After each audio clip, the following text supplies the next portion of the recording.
Asalaamu calaykum waraxmatullaahi wabarakaatu. Soo dhawaada kuna soo dhawaada channelka Romani Media. Magaceyguna waa Cabbaas Mustafa. Waxaan maanta muuqaalkeena ku soo qaadan doonaa dalka jasiiradaha badan ee Maldives. Intaanan muuqaalka u gudagelinna like saar videogan wuxuu naga saacidi karaa YouTube-keena dad badan gaarsiiyo.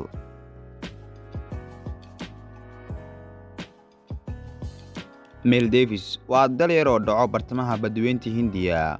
waa dal ka kooban in ka badan 1,000 jasiiradood oo yaryar. waa dalka ugu yar Asia baaxad ahaan, waxaana ku nool dad ka yar nus milyan, waana dalka ugu dadka yar Asia. dalka ugu dhow ee xuduud badeed wadaagaan waa Sri Lanka. jasiiradahaas yaryar ee Maldives ka kooban tahay kaliya in ka yar 200 oo jasiiradood baa la degan yahay oo ay degan yihiin dadka waddanku. inta soo hartay waa jasiirado dalxiisayaasha dibadda ka yimaadaan ay ku raaxaystaan. waa dal sanad walba qaabila ku dhawaad 2 milyan oo dalxiisayaal ah. dhaqaalaha dalku intiisa badan wuxuu ka soo xaroodaa dalxiiska. bulshada waddanku waa Islaan oo waa dal ka mid ah wadamada Islaamka. dadka waddanka dega waa hal qowmiyadood oo la yiraahdo Maldivians. waxa uu leeyahay jasiirado aad u qurux badan oo soo jiita dalxiisayaal badan. qayb ka mid ah hoteelada ugu qaalisan Asia ayaa dalkaasi ku yaal.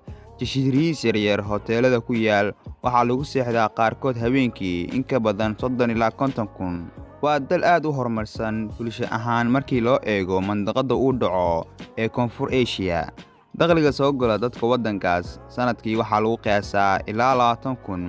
waxay haystaan nidaam waxbarasho aad u sareeya iyo mid caafimaad oo wanaagsan. dalkaasi gebi ahaanba hal magaalo oo Soomaaliya ku taal ayaa ka dad badan, dhul ahaanna ka weyn, haddana wuxuu ka nolol iyo dhaqaale wanaagsan yahay dal kastoo Afrikaan ah.